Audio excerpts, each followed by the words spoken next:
Drama serial معصوم کی آنے والی قسط بہت ہی زیادہ جذباتی اور حیران کن ہونے والی ہے، کیونکہ اب کہانی ایک نئے موڑ پر داخل ہونے جا رہی ہے۔ آپ لوگ دیکھو گے کہ وجدان اور نیلی کے رشتے کا فیصلہ ہونے والا ہے۔ وجدان اپنی ماں کی خوشی کے لیے راضی ہو جاتا ہے کہ وہ شادی کر لے، مگر وہ جب نیلی کو یہ بات بتاتا ہے تو نیلی حیران رہ جاتی ہے۔ وہ کہتی ہے اگر آپ کی ماں یہ چاہتی ہے تو آپ ان کا کہنا مان لیجئے، شادی کر لیجئے۔ وجدان مسکرا کر جواب دیتا ہے میری ماں چاہتی ہے کہ میں تم سے شادی کروں، کسی اور سے نہیں۔ یہ سنتے ہی نیلی کے چہرے کا رنگ اڑ جاتا ہے، وہ خاموش رہ جاتی ہے اور اندر ہی اندر گھبرا جاتی ہے۔ ادھر دوسری طرف دلشاد اپنی زندگی بدلنے کے لیے خواب لیے ایک بڑی کمپنی میں آڈیشن دینے کے لیے جاتا ہے۔ وہ پوری امید کے ساتھ گاتا ہے، لیکن کمپنی کے مالک کو اس کی آواز پسند نہیں آتی، بلکہ اس کی توہین کر دیتا ہے۔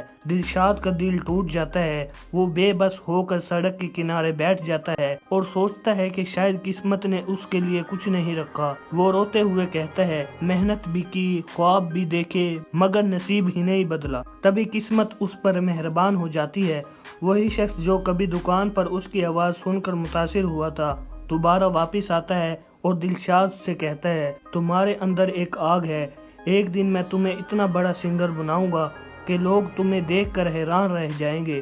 دلشاد کی آنکھوں میں امید کی چمک واپس آ جاتی ہے۔ دوسری طرف وجدان کی ماں نیلی کا رشتہ مانگنے کے لیے نیلی کے گھر پہنچتی ہے۔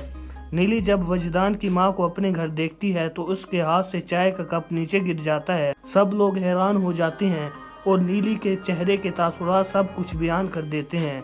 نواب صاحب کو یقین ہو جاتا ہے کہ نیلی کے دل میں کسی اور کے لیے جگہ ہے، اور وہ شخص کوئی اور نہیں بلکہ دلشاد ہے۔ وجدان کی ماں خوشی سے واپس گھر آ جاتی ہے اور شادی کی تیاریوں میں لگ جاتی ہے۔ ادھر دلشاد جب یہ سنتا ہے کہ وجدان کی ماں نیلی کا رشتہ مانگنے گئی ہیں تو وہ ٹوٹ جاتا ہے اور وہ اپنی بہن چٹکی سے کہتا ہے ایک دن میں اتنا بڑا سنگر بنوں گا کہ سب حیران رہ جائیں گے، پھر کوئی میری غربت کو یاد نہیں کرے گا۔ چٹکی روتے ہوئے کہتی ہے بھائی اگر نیلی آپ کی قسمت میں ہے تو کوئی چھین نہیں سکتا آپ سے۔ اب کہانی ایک بڑے موڑ پر آتی ہے۔ نیلی کا باپ فیصلہ کر لیتا ہے کہ نیلی کی شادی وجدان سے ہی ہوگی اور نکاح کل ہی ہوگا۔ نیلی جب یہ بات سنتی ہے تو اس کی دنیا اندھیر ہو جاتی ہے۔ وہ وجدان کے پاس جاتی ہے اور کہتی ہے میں آپ سے شادی نہیں کر سکتی کیونکہ میں کسی اور کو چاہتی ہوں۔ وجدان حیران ہو کر پوچھتا ہے کسی اور کون؟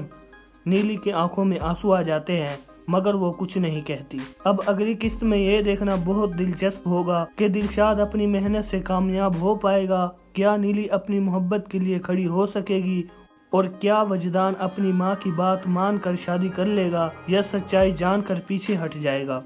کہانی اب بہت ہی جذباتی موڑ لینے جا رہی ہے۔ محبت، قربانی، خواب اور قسمت کی جنگ شروع ہونے والی ہے۔